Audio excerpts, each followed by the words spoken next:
Ah, j'ai l'ordi qui a planté. Tu t'apprendras. J'ai écran blanc, attendez, je sais pas si vous voyez toujours. L'enregistrement continue. Je vous entends.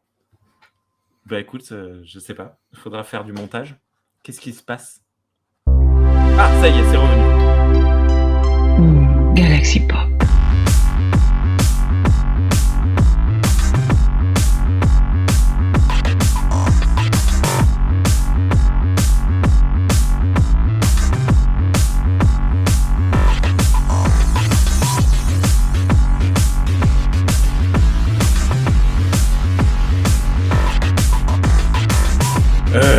Bonjour, bonsoir à toutes et à tous et bienvenue dans ce nouvel épisode de Trek Analyse. Analysons la saison 3 de Star Trek Enterprise.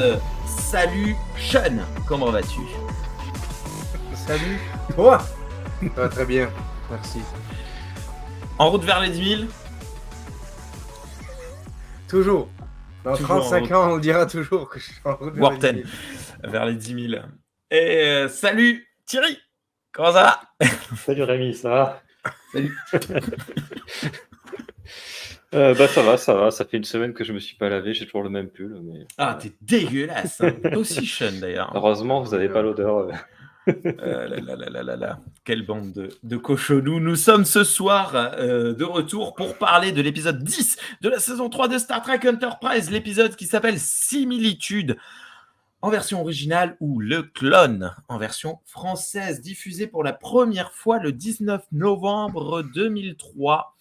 C'est l'épisode qui, sur le site, sur le forum français Ultime Frontière, possède la meilleure note en moyenne de cette saison. Il a une note de 9,19 sur 10. Alors que sur la communauté francophone de Star Trek, il a une note de 8,8 sur 10 pour une moyenne donc de 9 sur 10. Je crois qu'en moyenne, c'est l'épisode le mieux noté de la saison 3. Oui, c'est ça. Donc en moyenne et chez Ultime Frontière, c'est l'épisode le mieux noté. Retour positif, un des plus intéressants épisodes de Enterprise. Épisode remarquable sur bien des points, scénario, jeu d'acteurs, émotions, etc., etc. Point négatif, similitude, c'est du bon dialogue, mais ça tourne trop longtemps autour du pot, ça manque de spontanéité et d'emphase. Ça se discute, on va en voir. Et alors, qui veut manger des tripes? Bonhomme qui rigole. Vous avez compris, parce qu'en français, trip, ça y est. trip, Oh la cœur. vache. Ouais. C'est toi qui l'as fait cette blague, non? Non, je te révélerai hors enregistrement qui l'a fait et tu me diras, je ne suis pas si surpris. Ouais, juste un mot sur le titre français qui vend la mèche dès le départ et du coup qui ruine un peu l'intro de l'épisode dont on va parler. Mais bon, on a l'habitude. Ils auraient pu l'appeler comme similarité ou quelque chose comme ça. Oui, non, mais encore une fois, en plus, c'est vraiment des titres où genre il y a un mot, c'est le même en français, quoi. Mais je me demande s'il n'y a pas un truc du genre si les traducteurs ils se disent ah mais si je leur dis juste le même mot en français, ils vont dire que j'ai rien foutu, ils vont pas vouloir me payer. Il faut que je trouve un autre truc, tu vois. Genre faut justifier son salaire, quoi. Il est peut-être payé au mot. Je suis en train de réfléchir. La dure question. Ouais, voilà, j'ai pas réfléchi, je suis désolé. Vous avez des idées de questions que je pourrais vous poser? Pas de calcul mental, s'il te plaît. Je suis encore traumatisé il y a 2 semaines. Tu te débrouilles. Tiens, histoire. Comment s'appelait le mouton qui a été cloné, le premier être vivant à avoir été cloné et vivant au monde? J'ai pas eu le temps de le noter, attends. Une seconde. Tu as dit quoi, Thierry, pardon? Dolly. Dolly, comment ça s'écrit Dolly? Comme Dolly Parton, mais c'est Dolly. C'est pas le Parton derrière. Et toi, Sean, tu dis quoi? Ça, je pense qu'il connaît. Il a répondu tellement vite que clairement il a la bonne réponse. Non, je pense qu'il a dit un prénom au pif comme ça. Parce Non. qu'on a parlé de Ok. Cowboy tout à l'heure, donc en Dolly Parton. hommage à moi-même, je vais Sean. Il s'appelle Sean le mouton. Il s'appelle Sean le mouton. Eh bien, nous saurons la réponse à cette question à la fin de l'épisode que nous débutons immédiatement avec la scène numéro 1. L'épisode s'ouvre sur une oraison funèbre dans une salle des machines. Archer est en train de parler face à tous les membres de l'équipage. Les deux mecs sur sa droite ont des visages très étranges, je trouve. Archer explique dans son discours que l'homme dont c'est la cérémonie s'est sacrifié quand tout à coup... Oh mon Dieu, il s'agit de Tucker. Tucker est mort. Non, l'épisode s'appelle Le Clone, alors je n'ai aucune crainte pour Tucker. Générique. Alors, il y a un petit truc sur cette image. Il a pas de grade. Ah, c'est un... Ok. Ouais. C'est un indice, tu crois? Ah bah oui, totalement, ouais. Ok. Enfin, un Il est indice. enterré Ou avec en le tout cas, grade. c'est cohérent parce que dans l'épisode, il aura pas de grade, quoi. Enfin, Hmm. il aura l'uniforme, mais sans grade. Ok. Scène numéro 2, sauf s'il y a des choses à dire sur cette intro. J'ai oublié de marquer générique. Pardon. Bah, franchement, le coup du grade, tu le vois pas la première fois. La première fois que tu regardes l'épisode, t'es là, quoi? Genre, l'épisode commence, il y a un mec qui est du main cast qui est mort. Ok. Non, je pense que tu te dis Bah, tu comme te pour doutes Twilight, qu'il y a un tu truc. sais que Tu te doutes qu'il y a un truc, mais quand même, je trouve que ça fait son effet. C'est vrai? Ouais. Moi, j'aurais bien aimé qu'il meure pour de vrai. Pas que Bah, j'aime tu beaucoup le personnage et l'acteur, c'est pas ça. Mais dans le sens où, bah ouais, Spoilers, là pour le coup, tu te dis what? Ouais, mais bon, ça compte pas vraiment. Ça fait mal au cœur, mais bref. Scène numéro 2. 2 semaines plus tôt. Oh. Tucker et T'Pol sont en train de se masser les nodules des pieds. Les deux papotent assez légèrement. On voit que ça marche bien. J'ai pas bien compris de quoi ça papote. Tucker veut améliorer le vaisseau pour aller plus vite, je crois. Il dit que c'est très agréable la neuropression et que ça n'est pas si difficile que ça. Mais T'Pol lui explique c'est parce qu'ils n'ont pas fait les parties difficiles encore. Et soudainement, ils se mettent à avoir des positions assez explicites, ce que je trouve très dommage. Oui, alors j'ai Bravo, pris la capture parce que je voulais râler sur ça. ouais, bravo à c'est- l'acteur qui, j'espère, s'est mis du scotch ou self-control de ouf. Pardon, désolé, c'est très grave ce que je viens de dire, mais Mais franchement, non, sérieusement. Là, autant il y a des fois où j'ai dit Enterprise, bon d'accord, les autres séries de l'époque étaient pas mieux, c'était l'ambiance et tout, mais là, non. ouais. Et là, c'est sûr. Là, c'est beaucoup trop racoleur, quoi. Non, ça passe Ouais. pas. Moi, ça m'a saoulé. J'ai vu le truc, je dis non. Tout à fait. Non, mais je suis d'accord. Là, pour le coup, c'était pas cool. Autant, je sais pas si vous vous souvenez, il y a 2 semaines, quand on a parlé de l'épisode North Star, on voit un nombril qui est... enfin, voilà, il est là, il est gratuit, mais c'est pas appuyé. Là, la scène, elle dure super longtemps, et puis bon, c'est vraiment... Elle devait en avoir tellement marre. Déjà, quand il se masse les nodules, je sais pas si vous avez vu, ses fesses sont bien mises en avant. Hein. Mais là, enfin bon, bref. Oui, Sean? Je sais pas vraiment comment dire ça. Aïe. Dans cet épisode en particulier, je veux pas dire que je vois la nécessité de faire ce genre de scène parce que ça aurait pu être fait. Ils auraient pu continuer à nous montrer que leur séance continue sans être, comme Thierry dit, là, racoleur comme ça. Puis c'est assez comme explicite là ce qu'ils nous font là, mais je comprends aussi l'utilité de ces scènes. C'est pour bien mettre l'emphase sur le fait que Trip commence à avoir des sentiments pour T'Pol. Il tombe amoureux de elle. Et donc, du coup, on va avoir cette espèce de reveal plus tard avec Sim qui en parle. Ouais. Donc, possiblement, c'est pour bien nous montrer que, bon, écoute, il y a un peu plus d'émotion que ce que les deux personnages voudraient dans cette scène. Mais oui, ça aurait pu être fait avec plus de délicatesse. Bon, bref. Épisode, ça s'affiche à l'écran à ce moment-là. Épisode écrit par Manikoto, dont on a appris le décès il y a quelques mois, très peu, cet été, juillet, août, qui était le showrunner de cette saison 3 et qui est un des créateurs de la série 24. Et réalisé par LeVar Burton. Et ouais, alors je sais pas si vous vous souvenez, LeVar Burton, j'ai dit plein de fois que j'aimais pas ses réalisations de manière générale. Qu'est-ce qui se passe, Sean? Je me remémore toutes tes belles phrases pour LeVar Burton. Et ouais, écoutez, c'est peut-être l'épisode de la réconciliation entre lui et moi. Il sera très heureux de l'apprendre. On verra à la fin de l'épisode. Scène numéro 3. En salle des moteurs, Tucker appelle le capitaine et lui signale être prêt pour tester sa théorie. Ah oui, d'ailleurs, théorie. Quelqu'un a noté parce que moi, j'ai pas tout ça, je passe un peu à côté. Et c'est quoi? Qu'est-ce qu'il veut faire exactement? Je suppose que ça doit être accrocheur. Non, je me souviens plus exactement non plus. Je n'ai pas noté, c'est pas non plus hyper important dans l'épisode. Mais en gros, il veut trouver un moyen pour que le plasma de distorsion circule plus vite. Ça va vite.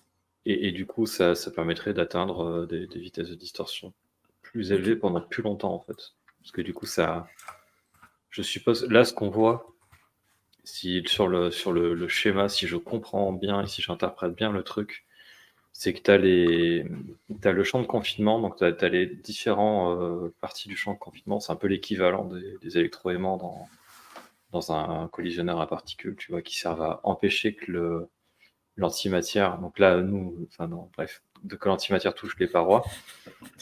Et au milieu, c'est le flux de distorsion. Et lui, ce qui montre, c'est que du coup, il peut optimiser le plasma de distorsion.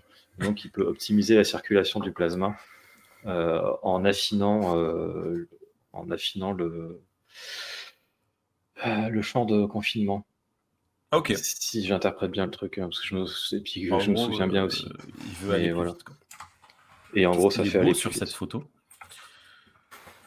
Bref.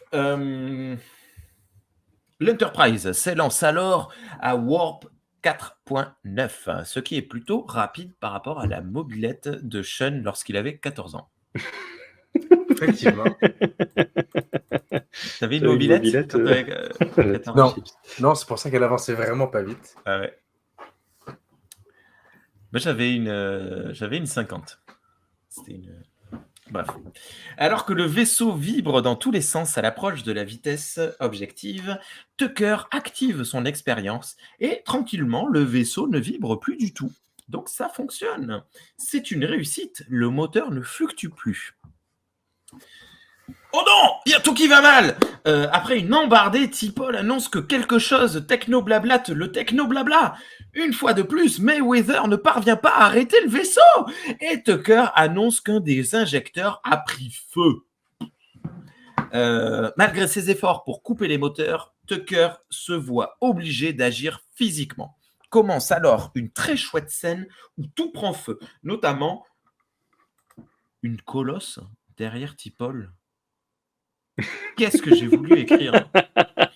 Une console, ça devait être une console, ça doit être le correcteur automatique.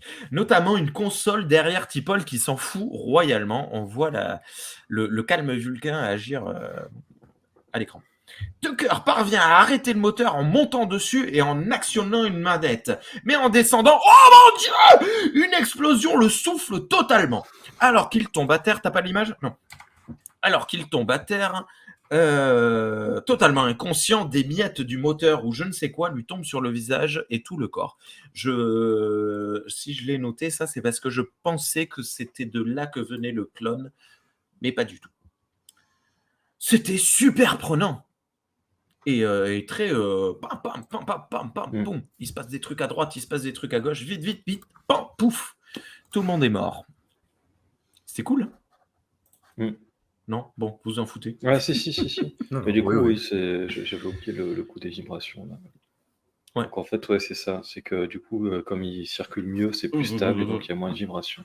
Ouais, ça doit être plus agréable aussi, tu dois moins avoir envie de vomir. Parce que oui, c'est ça, c'est la vitesse de croisière qu'ils essaient d'augmenter. Donc c'est pas la vitesse maximale, c'est la vitesse maximale de croisière. Et ça, c'est un truc qui est assez rare dans le space opéra audiovisuel, c'est que dans Star Trek, ils ont vraiment deux trucs. C'est la vitesse max et la vitesse de croisière. Genre, ils ont la vitesse où ils peuvent aller tant qu'ils veulent, ça pose pas de problème. Et après, ils peuvent dépasser cette vitesse. Mais par contre, s'ils le font, ça risque de péter, quoi. Il y a toujours un risque, ça va s'abîmer plus vite, machin. Donc, Oui, donc why not always Warp 9 ? Parce que si tu es toujours à Warp 9, tu fais tout péter. Scène numéro 4. Ouf, le vaisseau s'arrête dans un genre d'amas rouge orangé. Reed annonce que certains ponts sont en feu et Mayweather ne parvient pas à contrôler le vaisseau. Comme d'hab.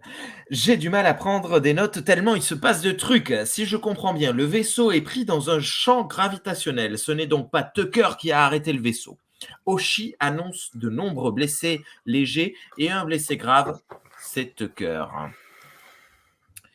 Ah non, ça c'est la scène suivante. Hop. Quelque chose à dire ? Non. Scène numéro 5. J'ai bien compris, ouais, c'est un chant. Ouais, bon, bref. Scène numéro 5. Dans la même dynamique, pas de coupure de musique et caméra toujours en mouvement. Bravo, LeVar Burton. T'Pol est en train de superviser des réparations. Hop. Dans la salle des machines. Archer arrive et demande un rapport. Elle explique que Tucker a empêché une explosion de moteur. Alors qu'Archer demande la durée pour réparer tout ça, T'Pol explique que ça prendra à Tucker plusieurs semaines. Sauf que Archer prend T'Pol à part et lui annonce que le pronostic vital de Tucker est engagé. Phlox s'attend à son décès à tout moment. La réaction de T'Pol est ouf, elle fait de très gros yeux. Dans l'infirmerie, scène numéro 6.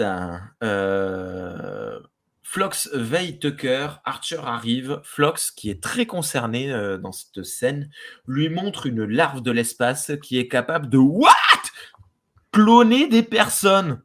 Phlox propose de faire un clone de Tucker pour pouvoir transplanter ses tissus cérébraux endommagés. Oh mon Dieu, mais tous les fans de Star Trek voient clairement où mène l'épisode et soyons honnêtes, on adore ça. Archer n'est évidemment pas à l'aise avec cette solution et Phlox lui explique que lui non plus, mais que c'est son devoir de lui présenter toutes les solutions possibles. Et ça, moi, je trouve ça très très cool. Attends, tu vas vachement vite en besogne. Oui, pardon, j'ai avancé trop loin. Ça, je trouve ça très cool parce que Archer, il y a, ouais, non, mais franchement, là, Phlox, t'abuses un peu. Phlox, il lui dit, attends, moi, mon boulot, c'est de te proposer des solutions. C'est toi qui te démerdes avec les dilemmes moraux. C'est toi qui l'acceptes pas. Non, mais voilà. Ouais. Non, vas-y, continue. Non, mais c'est ça, j'ai fini. Ok. Moi, j'ai une note qui n'a rien à voir avec rien, mais j'ai noté que la musique dans cet épisode est particulièrement bien.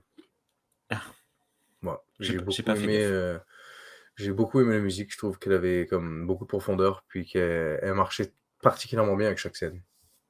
Ok. Ouais, donc vous êtes d'accord. On voit très bien, dès qu'on nous dit, bon, allez, on va cloner, machin, tu vois où tu vas, quoi. Non ? Oui. Ouais, tu vois qu'il va y avoir des problèmes moraux, quoi. Voilà. Je le sais. Et en fait, là où ils sont, enfin, entre guillemets, non, mais enfin, oui, c'est surtout que Phlox, il dit que ça sera pas dangereux pour le clone. Que genre, il va juste faire une opération, puis le clone, il va continuer à vivre sa vie normale, entre guillemets, de l'espèce, de la larve de l'espace. Là. Ah oui, je ne l'ai pas noté, mais en effet, c'est ce qu'il venait de lui dire, pardon. Et donc, du coup, c'est finalement le dilemme moral est plus léger, quoi, on va dire, à ce moment-là de l'épisode. Ouais. Mais il lui a déjà annoncé qu'il vivra que 15 jours, le clone, ou pas ? Ouais, je crois qu'il lui explique tout là. Non, il lui dit pas qu'il va vivre 15 jours, il va juste lui dire que son développement va se passer sur comme les 15 prochains jours, parce qu'à ce moment-là, on sait pas encore qu'il va mourir. À ce moment-là, on apprend juste que la larve va se développer beaucoup plus vite. Mais à ce moment-là, Phlox pense qu'il va pouvoir extraire ce qu'il a besoin sans tuer le clone. Ouais. Mais il me semblait qu'il devait mourir au bout de 15 jours. Hein. Moi, je m'en souviens. Oui. Si, ça, de toute façon, c'est acté. Parce que c'est un des Oui, non, excuse-moi. Non, mais je me trompe. Il me semble que c'est acté que... Ouais. Oui. Voilà, donc Oui, Archer il sait va, à ce il va, moment-là mou- quand il il va Oui, accepte. c'est mourir. ça. Oui, Il ok. dit en anglais essentially, but Ouais. one that is born grows old and dies in approximately 15 Ouais, c'est days. ça. Excuse-moi. Donc Et oui, Essentially. ça, juste, il va juste après mourir lui dans avoir tous les montré. cas. Oui, Il va, il ouais, va il va mourir de mourir dans tous vieillir. les cas. un peu comme tout le monde. Hein. Super bonne ambiance. Hein.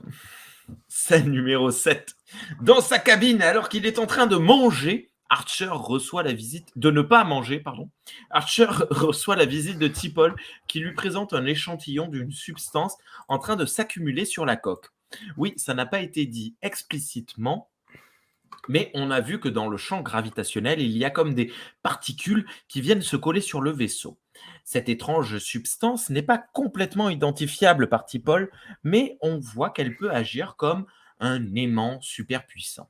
En soi, ce n'est pas bien grave, mais plus on attendra, plus il y en aura sur la coque et ça pourra représenter un danger à terme. Il faut donc se dépêcher de réparer le vaisseau. Ceci étant dit, T'Pol demande à Archer la décision qu'il a prise concernant Tucker. Il répond qu'il a approuvé la méthode de Phlox. T'Pol semble surprise et tente de rappeler à Archer qu'un clone éprouvera des sentiments, etc., etc. Mais Archer, qui semble pas mal chamboulé à ce moment-là, lui dit que si les circonstances avaient été différentes, il aurait probablement pris une autre décision. Il conclut par une petite logique assez radicale. La Terre a besoin de l'Enterprise, l'Enterprise a besoin de Trip. Là, Ouais. là, je trouve que c'est vraiment un truc qu'il y a dans Star Trek et qui était un peu oublié, j'ai l'impression que beaucoup de gens oublient, c'est que c'est des gens pragmatiques. Même dans les séries du 24e siècle, quand ils ont un dilemme moral, mais qu'ils ont un besoin immédiat, genre de survie, ils choisissent le truc pragmatique, quoi. C'est genre, bon, bah, tant pis, on sait que c'est pas l'idéal et que c'est un peu nul comme décision, mais n'empêche que si on fait pas ça, bah, on va se retrouver dans la merde, ou telle personne va se retrouver dans la merde, quoi que ce soit. Donc on prend le choix qui est le plus pragmatique parmi ceux qui y sont, même si moralement, c'est pas forcément le meilleur. Et ça fait partie des trucs qui font que, pour moi, Star Trek, c'est pas naïf. Que on dit souvent, ah mais oui, la Fédération, ils sont gentils, ils font, tu vois, ils font les trucs bien et tout, ils réfléchissent, ils sont ouverts d'esprit, tolérants, bidule, machin. J'ai voulu le redresser, il est tombé. Tu es Spock. Désolé. Alors pour les auditeurs, bien, ça illustre sur Galaxy Pop, j'ai derrière moi un décor, j'ai voulu le redresser parce qu'il était en train de tomber. En fait, j'ai accéléré sa chute. Désolé. Et ce qui est vrai, ils sont comme ça. Ouais. Mais s'il y avait que ça, ça serait un truc super naïf. Ça serait les bisounours. Et enfin, quoi que je sais pas, j'ai pas vu. Ça fait partie des trucs. trucs. Les bisounours non, mais ça... depuis 30 ans, donc. Est-ce que tu savais qu'il y avait des épisodes de Bisounours qui étaient des parodies de Star Trek, Thierry? Pas du tout. Tu viens de me l'apprendre, Rémi. Il fallait être là en dehors des enregistrements. Voilà. Et il y a plein d'épisodes comme ça de Star Trek où justement on nous montre que non, ils sont pas naïfs quand il y a besoin d'être pragmatique et quand il y a un choix difficile à faire, ils font celui qui est voilà. C'est un des trucs que l'Air Kurtzman n'a pas compris, hein, parce que depuis Discovery, soit la Fédération est ultra radicale et violente et dark, soit ultra naïve, complètement naïve. Ils ont pas compris en fait que c'était pas un switch, c'est un curseur, tu vois. Bon bref, je suis d'accord. Scène numéro... Non, pas du tout. Scène numéro... Bravo à Star Trek Prodigy qui nous revient. C'est quoi le rapport? Il n'y a aucun rapport, mais c'est parce que tu parles de Kurtzman. Fait que bravo Star Trek Prodigy. On a hâte de voir votre saison 2. Scène numéro 8. Dans l'infirmerie, Phlox prélève du sang à Tucker et l'injecte dans la larve. Je crois que c'est là que nous avons l'image. Qu'il branche un genre de capteur. Immédiatement, sur l'écran de contrôle s'affichent des cellules se dédoublant à une vitesse folle. On dirait un litchi géant. Non, mais Je c'est vrai, j'ai cherchais une envie de comparaison manger ça. Moi. culinaire, moi aussi, mais je sais pas, oui, peut-être ou un mochi, ou Un quoi? un truc qui finit en chi. Un mochi. Un mochi. Ah ouais, Oui, d'accord. Ah oui, c'est le c'est truc machin, japonais. Ouais, ouais. ouais. Ok. Je sais pas. Oui. Tu crois que c'est fourré Une à espèce de l'haricot rouge? blob blanc. Ouais, peut-être à la pâte de haricot. Non, bah, vu à la vitesse à laquelle ça se dédouble, c'est fourré genre au Red Bull, tu sais. Clairement, t'en as ici en bas, là. C'est vrai. On n'est pas sponsorisé. Non, Je nous, rappelle c'est avant plutôt cette publicité gratuite. Oli comme boisson énergisante. Oh non, mais ça suffit les pubs là. Attends. Ça va être la miniature du genre. Dans l'infirmerie. Non. Scène numéro 9. Pardon. Captain's Log. Ça faisait super longtemps qu'on n'en avait pas eu un. Les substances étranges continuent de se coller sur l'Enterprise. Les moteurs sont toujours en panne et v'là 2 jours que Phlox a initié le clonage de Tucker.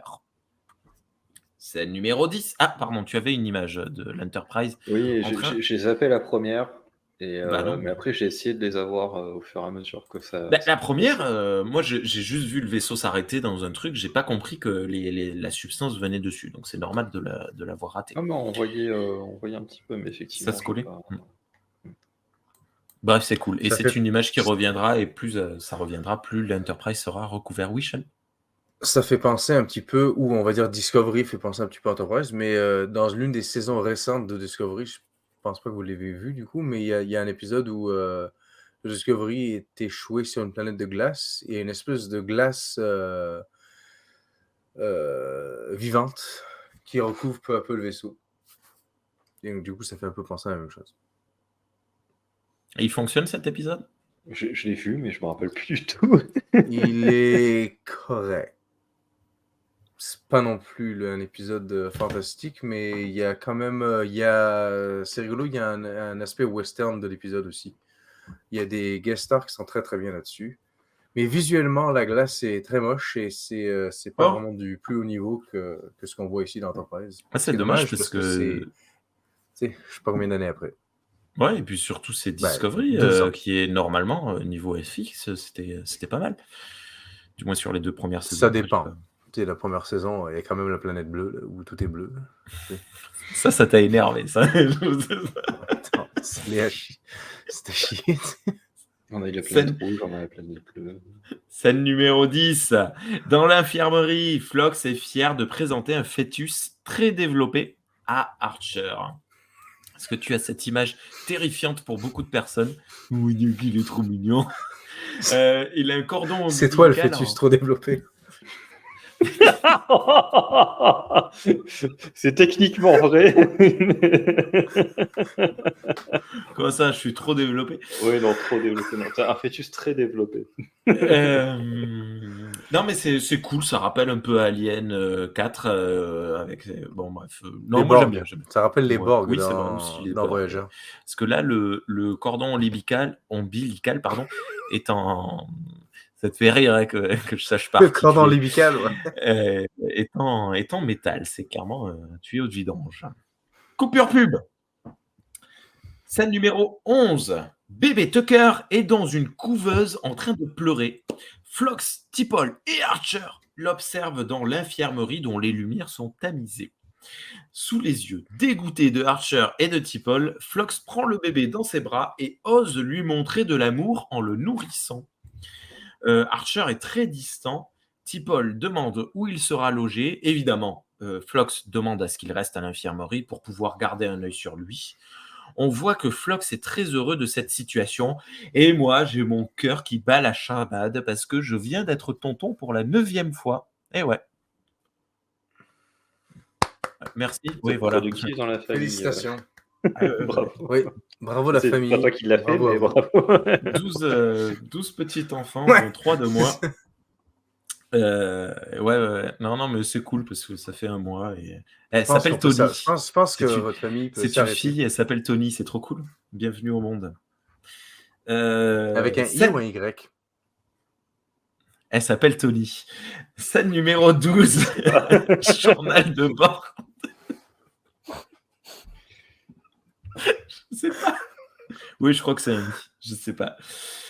Journal de bord de l'officier médical. Waouh, trop cool! 2 journaux de bord. Son journal sert à faire des transitions sur l'évolution des jours suivants de ce nouveau petit être qui s'appellera Sim. C'est rigolo, tiens. Mais au moins, c'est pas un nom biblique. Parce qu'il aurait pu s'appeler. Je sais pas. Trip Je Junior. m'attendais à un nom biblique de la part Ah, ok. d'Enterprise époque années 2000. Je sais pas. Donc, bon, bref. Donc, c'est cool. Tu Non, vois. ça, je Non, mais tu m'attendais sais, plus à un genre. truc très américain, genre Trip Junior, Trip Junior. Non, mais comment Billy s'appelle le Bob. fils de Abraham, là, qui devait être sacrifié? Bon, ça me Steve. reviendra. Non, je pense pas qu'il s'appelle Steve. Sim, non seulement grandit très vite, mais également semble très capable. Il possède même certains souvenirs de Tucker puisqu'il parle de sa mère. Voilà qui est plutôt surprenant. Plus il grandit, plus il se souvient de la vie de Tucker. C'est l'occasion pour Phlox d'émettre une hypothèse très surprenante sur les humains. Une partie de nos gènes servirait à transmettre la culture. Les Alors. végétariens sont donc des dégénérés. J'ai un truc à dire là-dessus. Ouais. En fait, c'est Manikoto qui a introduit cette idée-là.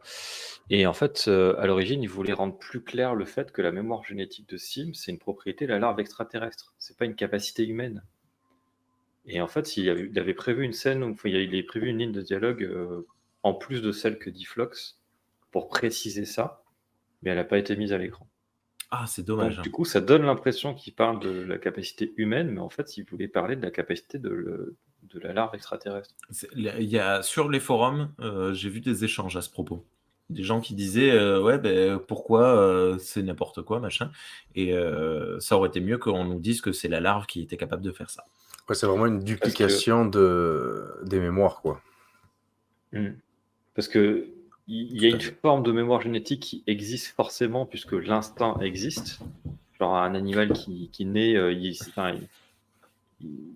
puis reçoit pas si on a d'éducation peur ni des rien, il insectes, sait c'est qu'il pas doit pour se nourrir, il sait que voilà, il y a des réflexes, même chez les bébés humains, d'agrippement et de trucs qui existent et qui sont pas liés à un apprentissage, quoi.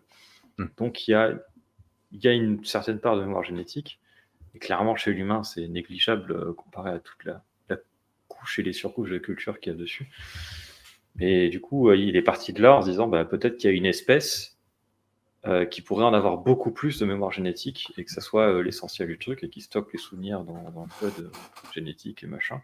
Et donc, c'était l'idée de la larve en fait. Mais c'est vrai que tel que c'est dit, c'est dommage, c'est un défaut de l'épisode. Ils auraient pas dû couper ce truc, mais ça donne l'impression qu'ils parlent des humains. Et du coup, ça a l'air un peu con, quoi. Ou alors laisser un flou total et ne pas mettre cette ligne de dialogue de Phlox qui émet cette hypothèse, tu vois, ne rien mettre. Et nous, limite, on se serait même peut-être pas posé la question.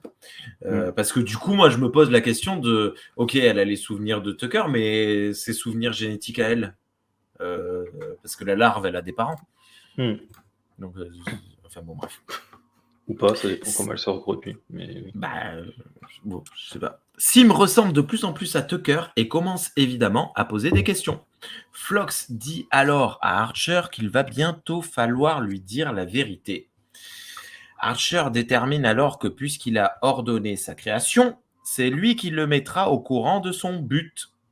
Parallèle avec Dieu et Jésus. Et ouais. Scène numéro 13.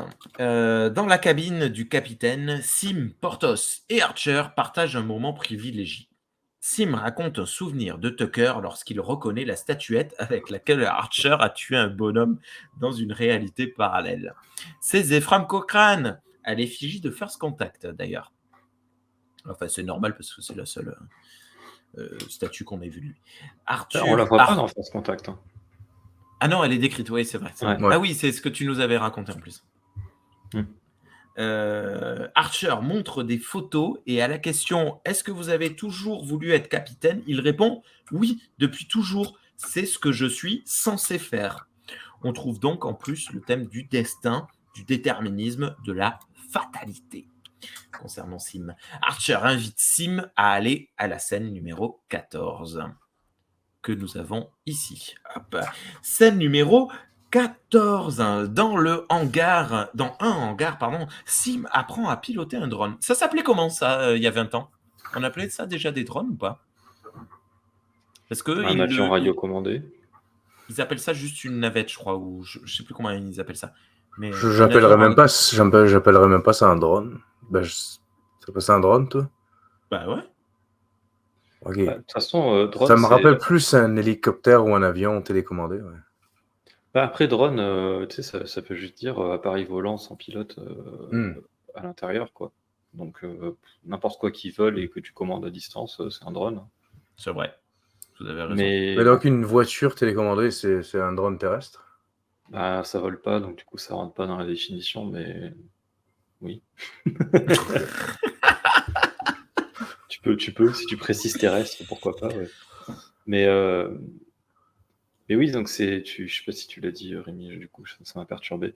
On revoit le truc du pilote de la série. Oui. C'est marrant qu'il le réutilise maintenant, comme ça. Parce que c'est la navette avec laquelle jouait Archer dans le pilote. Ouais, avec son père, ouais. Je pense que c'est vraiment fait exprès pour que tu t'attaches La de filiation. plus en plus au petit. Et ça veut dire qu'Archer, il a emmené sa maquette de quand il était petit avec lui dans l'Enterprise. Ce bien gros raison. nostalgique. Il a gardé son petit jouet. Ouais. De quand il Non, était non, mais ouais, mais voilà, à nouveau. Je peux rien dire, hein, j'en ai plein à ma maison des jouets quand j'étais enfant. Et tu les Filiation amènerais du dans père, l'espace. le fils, tout ça. Sim évoque son avenir, son père voulant qu'il devienne ingénieur et sa mère architecte, ce qui remet un petit peu l'intelligence et les capacités de Tucker en avant. Hein, parce qu'il a beau avoir l'air d'un mécano de l'espace, ça reste une méga tronche le Tucker quand même.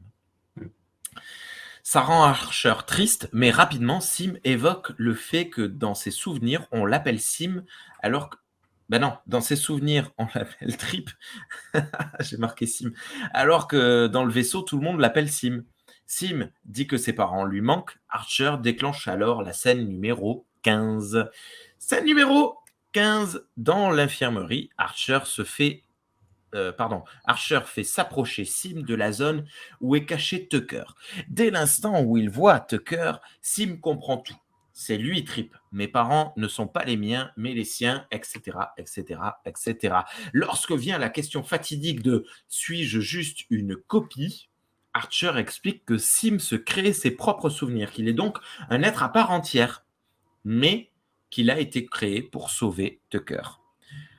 Comme beaucoup d'enfants, Sim encaisse ça et change de sujet en retournant jouer avec le drone. Sean, toi qui as un enfant, je pense que tu as déjà connu ce genre de moment très particulier où tu t'attends à une réaction certaine de la part de ton enfant. En fait, pas du tout. Il passe complètement à autre chose. Oui, ça arrive, mais pour le moment, c'est assez commun. Elle a 5 ans. Donc, elle a très souvent des réactions, non-réactions. D'accord. Voilà. J'imagine que quand elle aura comme 8-10 ans, peut-être qu'elle va me le faire. Peut-être que ce sera plus surprenant. Moi, oui, moi je vois mes enfants et ça m'a très fortement rappelé l'annonce de la mort de mon arrière-grand-mère. Ma mère était en pleurs, elle me dit Mamie Madeleine est morte. Et moi je fais ok, je suis parti jouer. Alors que mais c'est plus tard que ma mère, la pauvre, j'ai dû lui briser le cœur. Mais après ça m'a marqué et j'ai continué à réfléchir à la chose et etc. Et le divorce de mes parents aussi. Récemment, mes 2 grands-parents sont morts. Puis ma petite comprend pas vraiment. Elle les a vus quand elle avait genre 6-7 mois, fait qu'elle s'en rappelle pas, elle comprend pas vraiment le concept, mais de temps en temps, elle a retenu qu'ils sont plus là. Et donc, du coup, de temps en temps, quand elle va faire un dessin, elle va vous dire « Ah, j'ai fait un dessin, c'est pour ta grand-mère et ton grand-père. » Ah, c'est gentil. Ouais. C'est beau. Ouais, mais les enfants sont formidables. Et pour revenir à l'épisode, Quoi, t'aimes pas qu'on parle de nos gosses? Partager ces trucs-là, c'est touchant. Ou de nos Non, grands-parents. vraiment, non. Mais je trouve intéressant que l'épisode, au-delà, en plus de développer son concept de SF et son dilemme moral, il en profite pour approfondir le personnage de Trip. Et je trouve ça assez astucieux, et je trouve que ça marche vachement bien, parce qu'en plus, non seulement on s'attache à Sim, mais en plus on s'attache un peu plus à Trip, parce qu'on en apprend plus sur son enfance et sur sa vie. Donc ça fait une pierre de coups, et c'est efficace. Qui nous avait été très important dans le démarrage de saison 3, que ce soit le dernier épisode de la saison 2 ou le premier de la saison 3. Il était très important. Et moi, là, à ce moment-là, je me dis, j'ai hâte qu'il parle de sa sœur. Tu vois. Bon, il ne parle pas trop de sa sœur, mais de ses sœurs. Je crois qu'il en a 2, c'est ça? Non, une. Une seule? Une qui est morte, en tout cas. Oui, il y en a une qui est morte, mais bon, bref. Et c'est dommage, ils On auraient pu dirait jouer... Persona qui raconte une aventure. Là, il me semblait qu'il en avait 2 chevaux. 2, puisqu'il y en a un qui est mort. Pardon. Scène numéro 16. Journal de bord. Oh mon Dieu, mais on les arrête plus, dis donc, il y en a plein. Voilà une semaine que l'Enterprise est en panne. Sim est suffisamment grand pour aider T'Pol aux réparations. Sim, justement, je crois que tu as une... Ah oui, la photo de jeu, l'Enterprise bien pourrie. Sim, justement, rejoint T'Pol en salle des machines, et après lui avoir montré l'avancée de son travail, il l'invite carrément à dîner. Il est comme ça, il a peur de rien, le genou. Voyant les refus répétés de T'Pol, il la confronte et lui demande si c'est parce qu'il est différent des autres. Elle lui dit non, c'est juste qu'il faut se concentrer sur les réparations des moteurs et que les plaisirs reviendront une fois les problèmes résolus. Elle aurait juste dit « T'es un enfant, mon grand, calme-toi », ça aurait pu suffire, mais non, bref. Il répond qu'il sera alors probablement mort lorsque tous ses problèmes seront résolus. Et là, moi, je pleure. Heureusement, mon fils vient de faire un cauchemar et ça m'aère à l'esprit. Il m'a appelé en hurlant. C'était très drôle parce que dans son cauchemar, alors, je ne sais pas ce que je faisais, il ne m'a pas raconté, mais il s'est mis à crier « Papa, arrête !» et du coup, ça l'a réveillé. Voilà, c'était un cauchemar. Heureusement pour elle, Archer contacte T'Pol et lui demande de le rejoindre. Non, c'est pas drôle. C'était très drôle pour moi, mais pour lui, ça l'était pas. J'attendais le moment drôle. Non, c'était pas drôle. Ah non, bah non, il a fait un cauchemar. Écoute, alors, c'est triste. Ok. Bah, c'est comme ça. Mais du coup, ça m'a permis de m'aérer l'esprit. Ça va, c'est juste un gosse, quoi. Il a fait un cauchemar, c'est comme ça.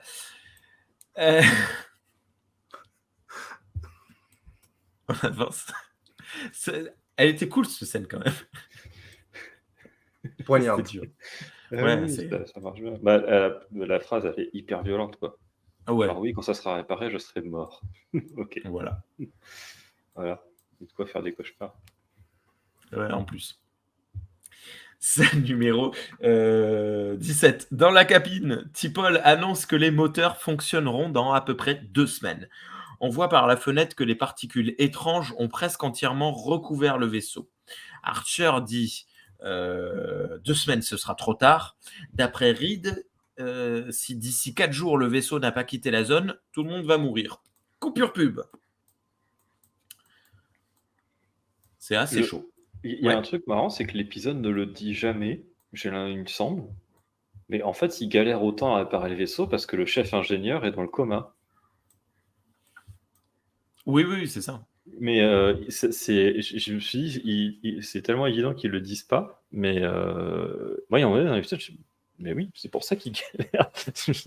Bah, il mentionne peut-être pas ça au tout début. Mais il y a un moment où il mentionne qu'ils ont vraiment besoin de Trip pour pouvoir poursuivre la mission.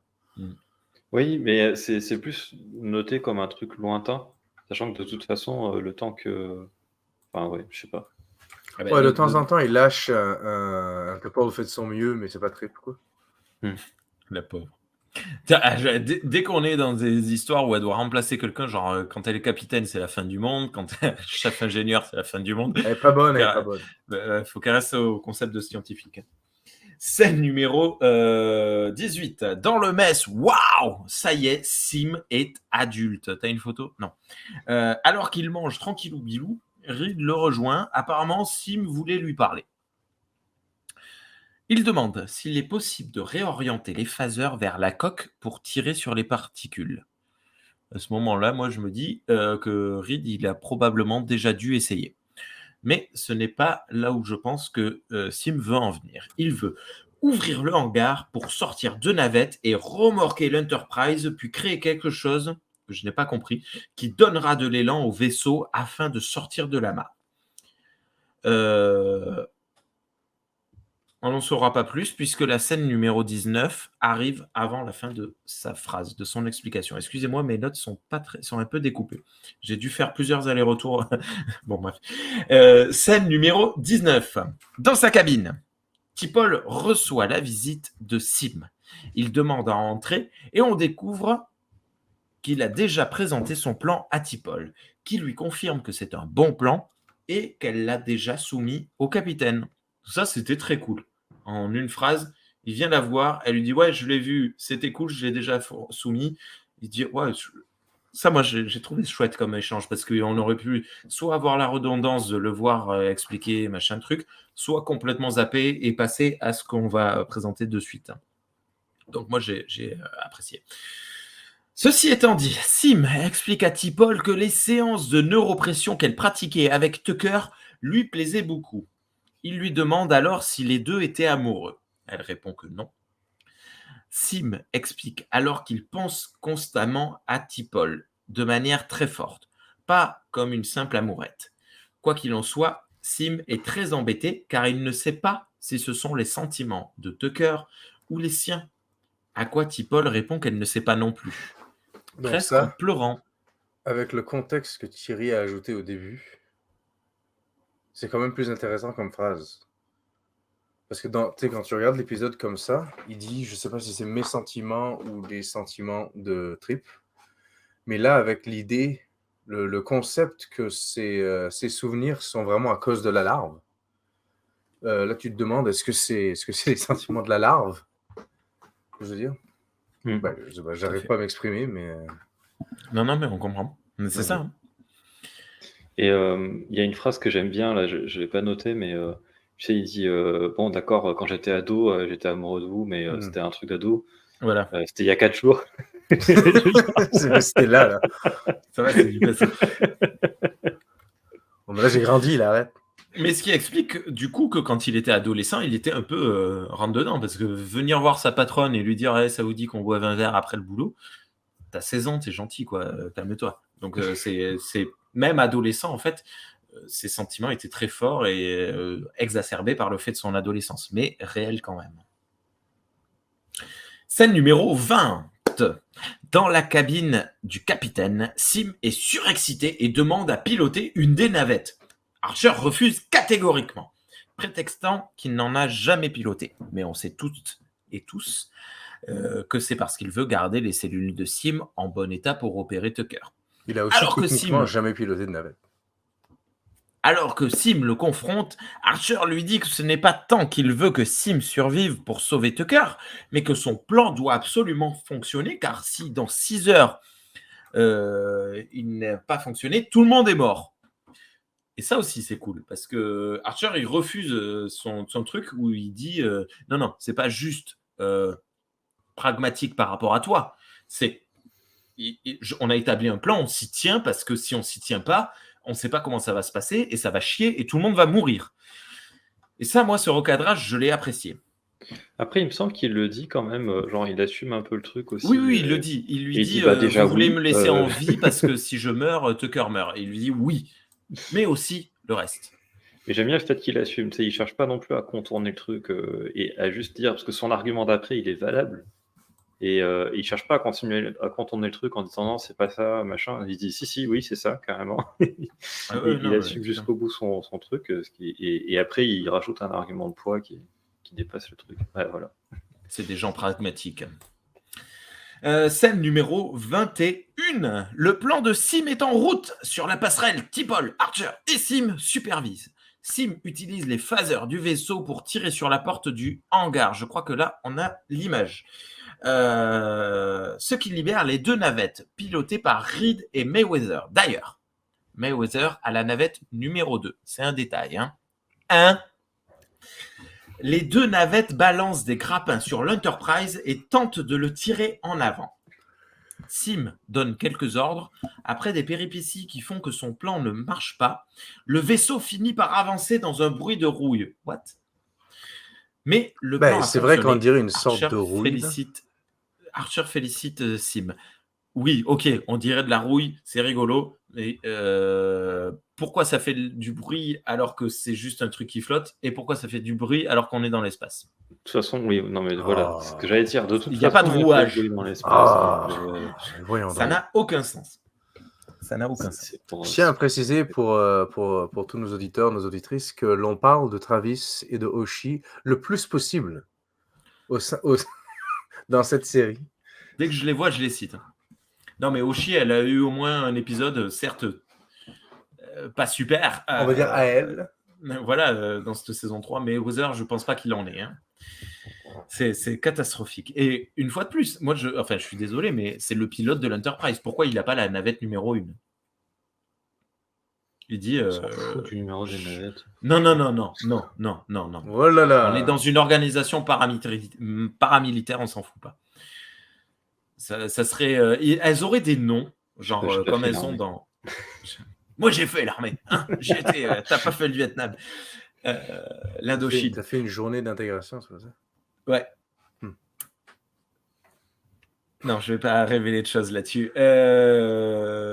Ça aurait été comme dans TNG où elles ont des noms de Yanzi et je ne sais plus, elles ont des noms de fleuves. Là, ok, je pourrais comprendre. Mais navette numéro 1, navette numéro 2. Nom de fleuve. Bref. Elles ont des noms de fleuves. C'est pas genre le Galiléo? Non, ça, c'est dans TOS.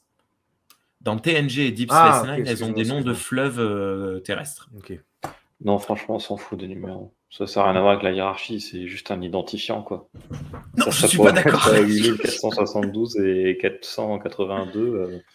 Donc, et si voilà. je suis Il capitaine dirait d'un pas, vaisseau... moi je prends le numéro le plus bas parce que je suis le supérieur. Bah, Ouais, si je suis Non, capitaine d'un je pense vaisseau, je nommerai toutes mes navettes avec des noms, sauf un que j'appellerai le numéro 2, et ce sera ta navette. Je suis désolé, je maintiens ma position. Scène numéro 22. Dans l'infirmerie, alors que Archer entre, on découvre un Phlox larmes aux yeux. Il annonce sans détour que Sim ne survivra pas à l'opération. Malheureusement, les suppositions présentées par Phlox étaient basées sur des études extraterrestres et non sur des humaines. Quelle scène! John Billingsley, l'acteur qui joue Phlox, nous livre une performance géniale de quelques secondes. Ah ben tu as fait la capture superbe. Il est en train de se retenir de chialer, le pauvre. C'est un très bon acteur, ce gars-là. Ah ouais, j'adore ce mec. C'est dommage qu'on le voit pas plus que ça. Bon, bref. Scène numéro 23. On le voit dans tous les épisodes. Scène numéro 23. Dans l'infirmerie, de nouveau, Phlox, Archer et Sim discutent. Ce dernier semble passablement blasé. De toute façon, il ne lui reste que quelques jours à vivre. Alors à quoi bon? Néanmoins, Sim rappelle l'existence d'un enzyme que Phlox a gardé secret. Cette enzyme permettrait de garder les clones en vie plus longtemps. Sim, pour le coup, n'est plus du tout blasé et il se bat pour sa vie. Des choses à dire? Là, c'est le contre-pot de ce que je disais au début. C'est-à-dire que le dilemme moral n'était pas trop fort parce que de toute façon, l'opération ne l'empêchait pas de vivre et qu'une fois qu'on a décidé qu'il existe, bon ben voilà. Et là, pas. En fait, il va mourir sur l'opéra. Et là, pour le coup, ça revient à ce qu'il meurt avant sa fin de vie, quoi. C'est comme si toi, je sais pas. C'est quoi l'espérance de vie actuellement? C'est 60 ans, 61 ans? Ça dépend si t'es prolo ou si t'es bourgeois. Plus que ça va être 85, non? 85 ans? Je sais pas. Oh, ça doit dépendre du... C'est comme si on te butait à 55 ans en disant ouais, c'est bon. On a besoin de toi pour sauver machin. Il y a aussi un deuxième niveau à ça. Il y a aussi l'omission ou le mensonge de Phlox. Il y avait une information. Dans le Gers, l'espérance de vie est de 79,4 années. Hommes et femmes confondus. Ok. Sur l'INSEE. Ouais, il y a aussi le fait que il y avait peut-être une solution pour pouvoir le faire vivre plus longtemps. Repousser sa fin de vie, et Phlox, il l'a jamais mentionné. Ouais, alors après, il se défend en disant que c'est expérimental, il n'y a pas vraiment de preuves que ça marche, tout ça. Et je sais pas, moi je crois. Je crois qu'il l'a pas mentionné parce que pour lui, il n'a pas eu de preuve que ça marchait, donc il peut pas se permettre de le dire, quoi. Ouais, moi aussi, je pense qu'il a menti. Ou qu'il a omis de dire la vérité exprès parce qu'il voulait sauver Trip. Ah ouais. Est-ce que j'aurais fait pareil? Je sais pas. Moi, j'ai un gros doute là-dessus parce que. Il est menti exprès. Ah non, toi tu penses que non. Ok, toi tu penses que. Moi, je pense qu'il est sincère et que vraiment, c'est parce qu'il n'avait pas de preuve que ça marchait qu'il s'est dit, ça vaut pas le coup de le mentionner. Ah, ok.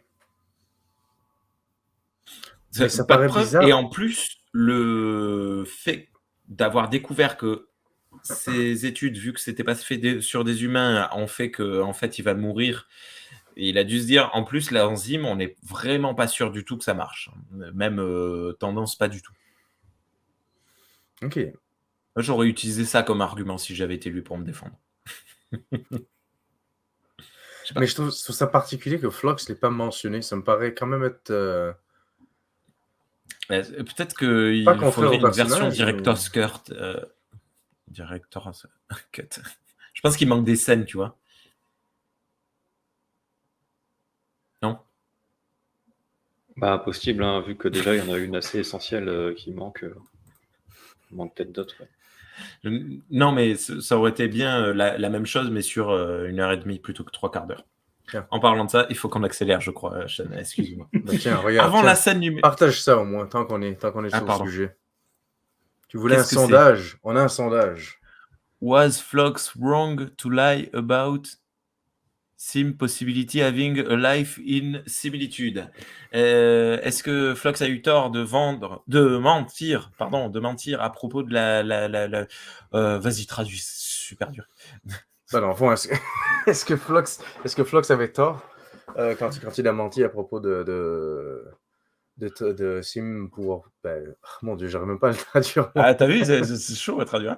Est-ce qu'il a eu tort de mentir à propos de ce qu'on est en train de parler? C'est peut-être parce que ma question était mal formulée. Les gens sont à 57% en train de dire oui, il a menti, il a eu tort. Et du coup, est-ce que les non, c'est les gens qui disent non parce qu'ils pensent qu'il a eu raison ou parce qu'ils pensent qu'il a pas menti?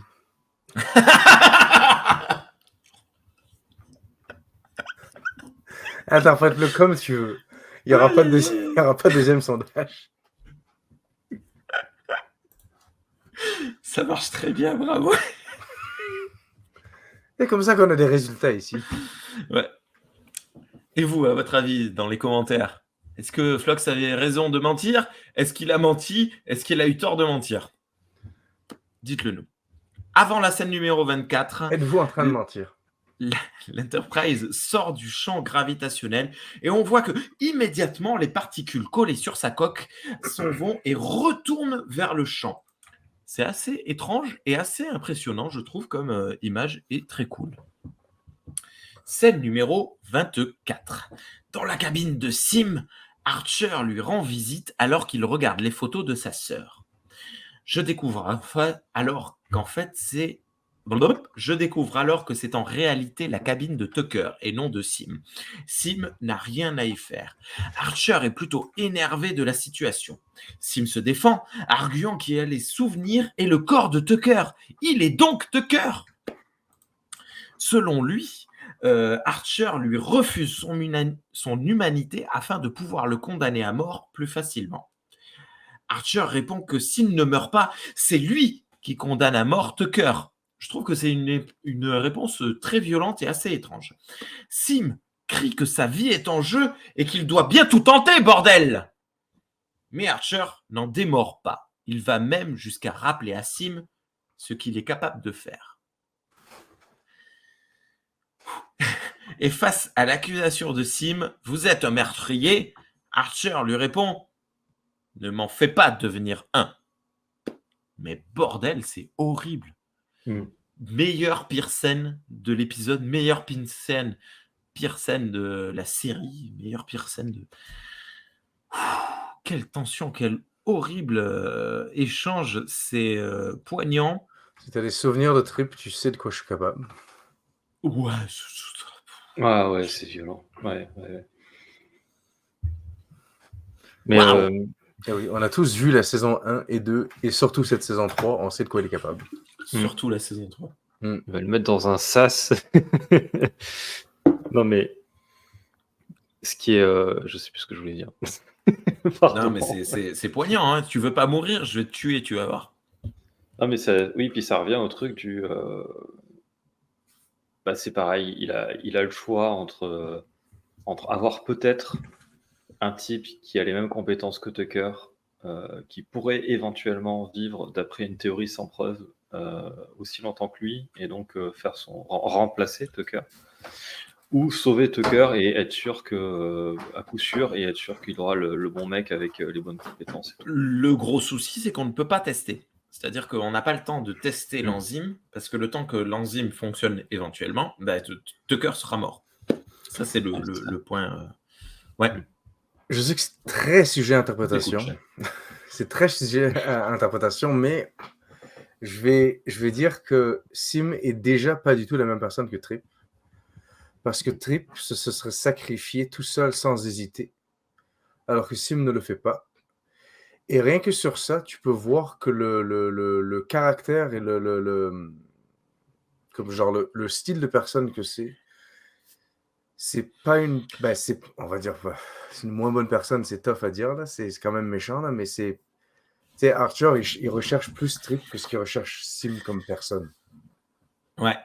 On peut justifier ça, je pense, par le fait que Sim soit même si c'est un adulte, même s'il a les souvenirs de Tucker, il reste jeune en expérience de vie. Et je pense que, il n'a pas envie de se sacrifier, ce que je comprendrais tout à fait. Je pense que ta réaction face à cette truc suivant, ta longévité actée, réelle, je sais pas. Mais je pense que moralement, ça rend d'autant plus difficile le fait qu'il soit différent de Trip. Ça veut dire que c'est vraiment une personne et pas juste une copie. Et donc, moralement, ça rend encore plus difficile l'idée de le tuer pour sauver Trip. Ouais. Et après, ça renvoie. Il y a un autre épisode de Star Trek très connu qui fait encore débat aujourd'hui, des débats très, très enflammés. Je me demandais quand est-ce qu'on a tenu 1 heure avant de le citer. C'est vrai, quand même. Bravo. Et ne le mentionne pas. Encore une fois, c'est la solution pragmatique qui avait été retenue. Et Archer, il prend cette solution-là. C'est pas forcément la plus morale. Il n'y a pas de bon choix de toute façon dans l'option. D'ailleurs, il me semble que c'est un truc assez étudié en philosophie. Hein. Est-ce qu'on peut tuer quelqu'un pour sauver quelqu'un? Il n'y a pas une histoire de tramway, de rame de métro avec le mec qui doit en tuer 1 ou 5 ou je sais pas quoi. Ils étudient Star Trek Voyager. Ouais. Tuvix. Ouais, ils étudient cet épisode. Et là, on revient. C'est pas la même chose, mais il y a un peu cette ambiance-là, quoi. Dans Voyager, c'est tuer une personne pour en sauver 2. Et là, c'est en tuer une pour en sauver une, quoi. Après, bon, bref, on va arguer, mais Tuvix, il était ni cuistot, ni agent de sécurité. Bon, bref. Tandis que Sim, il a un potentiel d'être chef ingénieur. Il y a Sean qui boit intérieurement, là, qui dit je suis pressé, il ne faut pas qu'on dure trop longtemps. Mais non, c'est correct, pas de problème. Surtout que je pourrais parler de Tuvix pendant je sais pas combien de temps. Non, mais c'est là, l'argument que tu pourrais présenter aussi, c'est que Sim, c'est pas une vraie personne. Mais c'est une émulation. En fait. C'est un humain.iso. C'est une larve de l'espace, c'est la forme humaine. Une L'arbre larve de d'espace. Ouais. Mais non, Ah, je suis content que tu utilises cette expression. Scène numéro 25, dans la salle des machines. Sim rejoint T'Pol et propose son aide. Malgré sa surprise, T'Pol lui donne un truc à faire. Mais Sim me semble étrange et je suis sûr qu'il mijote quelque chose. Scène numéro 26, sur la passerelle, Reed annonce à Pas comme Archer qu'une... Tuvix. Tuvix mijote rien. clique. Ah mais si t'avais une image, pardon. Parce qu'il Tuvix, n'est il n'a ni pas le temps de mijoter parce qu'il il n'est pas il est, cuisinier. Mais ah oui, c'est ça que je voulais dire tout à l'heure.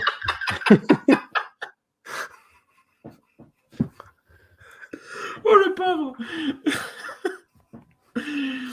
Ouais, Thierry, tu voulais dire un truc, pardon. Oui, c'est quand même un gros risque qu'a pris Archer en disant à un type qu'il allait le tuer s'il se suicidait pas. Ouais. En gros, c'est un peu ça. Et après, il le laisse se balader dans le vaisseau. Vas-y, promène-toi. Alors Ça, qu'il j'ai a, pas de il problème a, avec ouais, ça. il a toutes les capacités de son ingénieur. C'était, enfin, ouais, là pour le coup, je te trouve un peu naïf, Archer. Ouais, il aurait peut-être dû Ouais. il aurait peut-être dû comme le Vas-y, promène-toi. foutre dans le coma ou quelque chose, non, en attendant. Je suis un tueur sanguinaire Alors, de ton point de vue. Promène-toi, ça, c'est ça va un- bien, ça va bien se passer. Ce que tu viens de souligner, Sean, c'est une question qu'on va traiter dans quelques minutes. Scène numéro 26, sur la passerelle, Reed annonce à Archer qu'une personne s'est enfermée dans la soute. On parie sur qui? Oshi scanne et détecte la personne qui est dedans, mais ne dit pas qui. Enfin, elle ne dit pas qui parce que la scène est terminée. Dans la réalité, elle le dit. Scène numéro 27. Dans la fameuse soute, on découvre Sim en tenue civile. Alors qu'Archer entre, il lui dit qu'il était prêt à partir, mais qu'il n'avait nulle part où aller. C'est bon, les deux font la paix. Sim explique qu'il est resté pour sa sœur. Il ne veut pas que ce qui lui est arrivé arrive à d'autres. Archer répond que c'est bien. Non. Archer répond que c'est bien pour ça qu'il a donné l'ordre de sa création. The Needs of the Many. La scène se termine sur une note d'humour amer avec Sin demanda à ce que la prochaine fois que Tucker veut modifier les moteurs, il fasse plus attention que ça. Et ouais, c'est mignon. Il y a quelques petites touches d'humour dans cet épisode. Il dit de toute façon, si je me barre, je vais crever dans une navette en faisant pipi dans des bouteilles. Merci pour mes dernières heures de vie. Et puis, bon, il y a pire. Tucker, il va vivre sa vie entière avec Reed. C'est horrible comme blague. Enfin bon, ouais, voilà, ils essayent de dédramatiser. Ça, c'est l'humour du condamné à Mais mort. il dit même ça de manière un peu familière. Hein. Il dit Tell him to watch his ass. Ouais. Alors, fais gaffe Ouais, bon, moi, de je suis faire gaffe à poli, son hein, cul. tu vois. Je dis jamais de gros mots, moi, donc j'ai pas voulu le traduire. Ah oui, mais ça, ouais, c'est vrai, j'avais oublié, pardon. tout à fait, tout à fait. Ah là là, j'ai envie de pleurer, hein, rien que de l'évocation de la scène numéro 28. Dans la cabine de Tucker, on trouve Sim en train de caresser Porthos lorsqu'un appel de l'infirmerie a lieu. C'est l'heure, frère. Je pleure. Ah, T'Pol se tient devant la porte. T'Pol se tient devant la porte. Elle annonce à Sim qu'il va beaucoup manquer à l'équipage et à elle. Je pleure. Il n'a pas le temps de répondre qu'elle l'embrasse. Il n'est pas dupe et la remercie pour ce merveilleux cadeau d'adieu qu'elle lui fait. Je pleure. À votre avis, est-ce qu'elle embrasse par pur sacrifice de dernière volonté d'un mort ou parce qu'elle éprouve des sentiments pour Sim? Ni l'un ni l'autre. Elle l'embrasse parce qu'elle éprouve des sentiments pour Trip, mais elle ne sait pas si elle va pouvoir un jour les extérioriser, donc elle profite de ce moment qui... Mais c'est horrible! Il va Elle mourir et utilise s'en Sim. souviendra pas. Ah, Lui, c'est bon. t'es un monstre, Sean. Je J'espère pense que que c'est pas c'est pour ça. ça. Je pense que c'est ça. Ah. Dites-le nous dans les commentaires. Donc, Pourquoi est-ce qu'elle l'embrasse? Parce qu'elle ment. Elle Pourquoi veut juste voir s'il embrasserez-vous l'embrasse Sim? bien avant de le faire pour de vrai avec le vrai trip. C'est un test run. Vous êtes des C'est une monstres. bêta test. Bref. Tu veux bien mettre les captures d'écran, s'il te plaît, Rémi? Ah, pardon. Non. Je pense. Non, Oh, Portos. Mais ça arrête, j'ai envie de pleurer là. J'ai pas compris ce que Portos faisait là, mais oui, c'est Ils sont dans la cabine du c'est capitaine. super. Regarde, il y a Cochrane derrière. C'est parce que dans la scène au début où il joue avec le drone, il y a Portos qui l'attend quand le machin se casse la gueule. Peut-être que il a peut-être développé une petite relation avec le petit chien. Non, en fait, c'est pas la cabine du capitaine. Ça n'a rien à voir. La disposition et pas du tout ce qu'elle est d'habitude. C'est un endroit. Bah, dans ton résumé, t'as dit la cabine de Trip. Je sais pas. Dans ça mon ressemble à- résumé, j'ai dit dans la cabine de Tucker. Ah ouais, en effet. Il y a Ah ouais. il y a Cochrane là-haut. Là. Bon, écoute, je sais pas. L'arme. On sait pas. Il y a l'arme. Et le roulage de patin. Et le bisou. C'est mignon. C'est mignon. Ouais, C'est le numéro Il est 29, mort. allez. Dans Il est mort. l'infirmerie. Alors que Phlox et Archer l'attendent, Sim présente ses excuses. Il dit à Phlox qu'il a été un super père. Je pleure. Phlox répond qu'il a été un fils épatant. Je pleure. Sim se blinde et rappelle à Archer l'histoire du destin de devenir capitaine. C'est son destin à lui que de faire ça. Je pleure. Après avoir dit à Tucker, toujours dans le coma, tu m'en dois une, Sim s'allonge sur le lit. Phlox lui injecte un somnifère et on glisse vers la scène numéro 30 par un fondu enchaîné. Même angle de caméra sur Tucker. Voilà. Qu'est-ce que c'est ? C'est la prochaine capture ? Non, je voulais voir la prochaine capture. Mais Scène numéro 30. Retour à l'horizon funèbre. Archer termine son discours. Sim n'est pas mort pour que l'équipage... Sim n'est pas mort pour l'équipage... Oh, zut, hein. Sim n'est pas mort pour l'équipage, mais pour tous les terriens. Reed et Mayweather ferment la capsule, un genre de torpille, dans laquelle ils se trouvent, et bang ! Le vaisseau le dégage de là. Allez, hop, c'est terminé. Il n'y a plus personne. Bon, c'était pas dégueu, c'est plus. Non, c'était cool. C'était cool parce que voilà, hyper pousseur à la réflexion. Qu'est-ce qu'on fait ? Est-ce qu'on y va ? Et en même temps, beaucoup d'émotions, d'émotivité. Voilà, moi, je n'ai pas arrêté de répéter que je pleurais. Notons que dans le générique, Sim est à chaque fois noté comme Sim-Trip. Notons également l'état dans lequel est Archer à la fin de l'épisode. Il a les traits tirés, il a une espèce de barbe, il a des cernes de fou furieux. Archer, là, ça annonce du lourd pour la suite. Il est choqué. Bon, ça, c'est en termes de continuité. Excellent épisode, évidemment, qui mérite sa réputation. C'est probablement mon épisode préféré de ton Enterprise. Waouh. Bah ouais, c'est sûr qu'il est super émouvant, il est philosophique, il est... Ah, le coup de réal où tu as l'injection et puis tu reprends au début de l'épisode où il était mort à l'horizon funèbre, c'est bien fichu, c'est bien pensé. Oui, c'est l'arbre de l'espace, là, c'est un symbiote, et non pas un symbiote.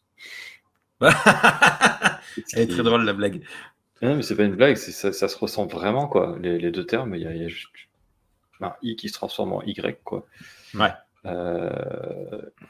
Et c'est pour ça qu'il s'appelle Sim, parce que c'est un symbiote. Ouais, c'est...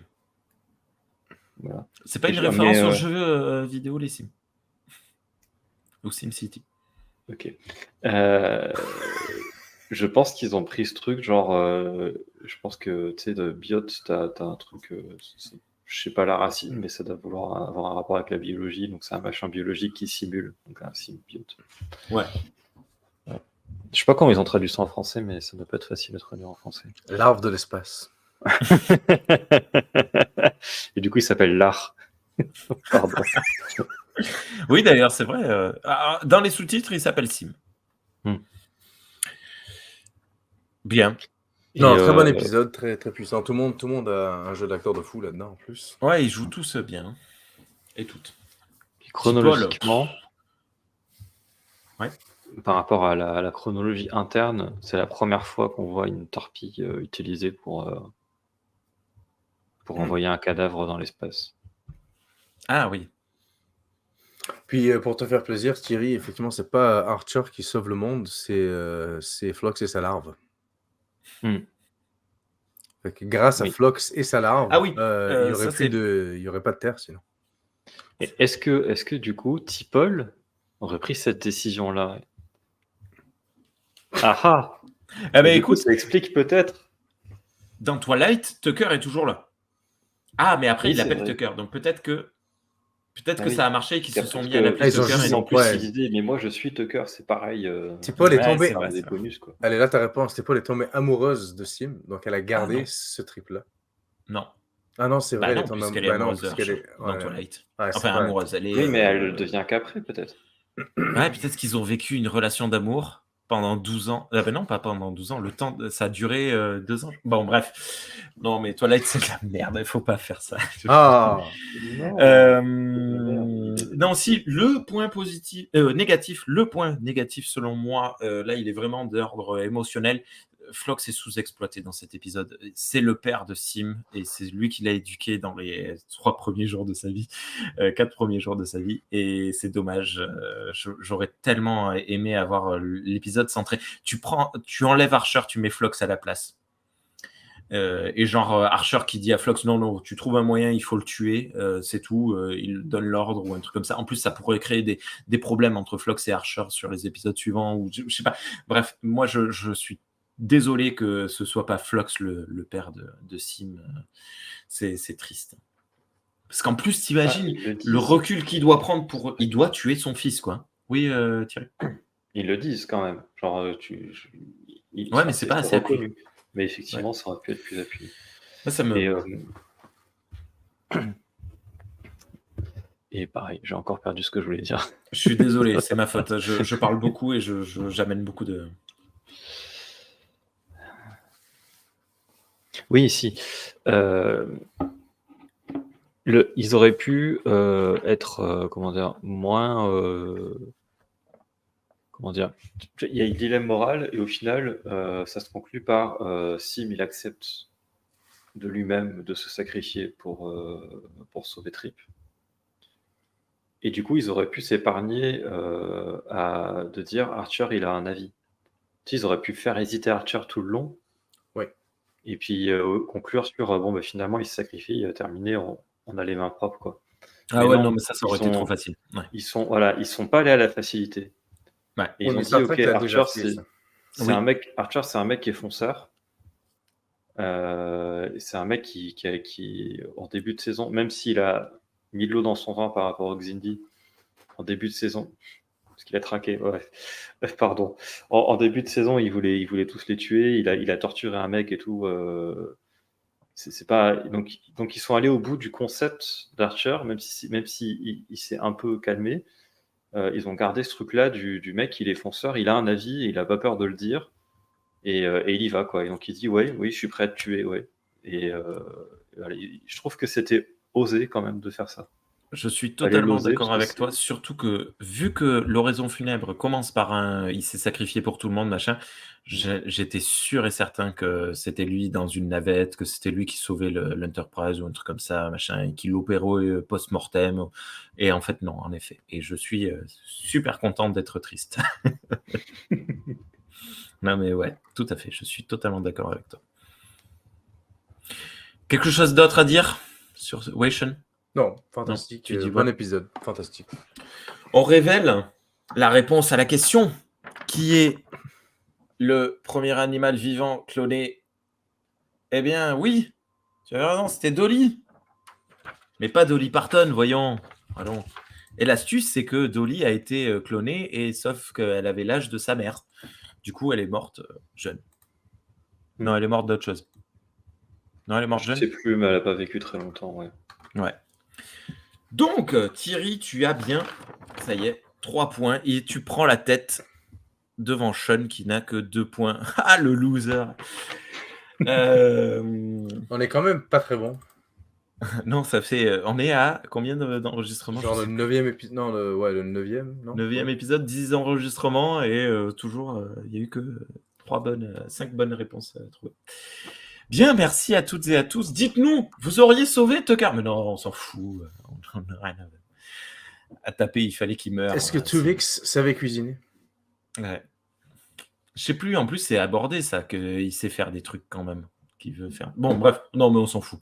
Allez, bonne journée, Thierry, end programme, tout ça. À bientôt, Thierry. À bientôt. Bonne journée, Sean. À bientôt. Bye tout le monde. Crop là.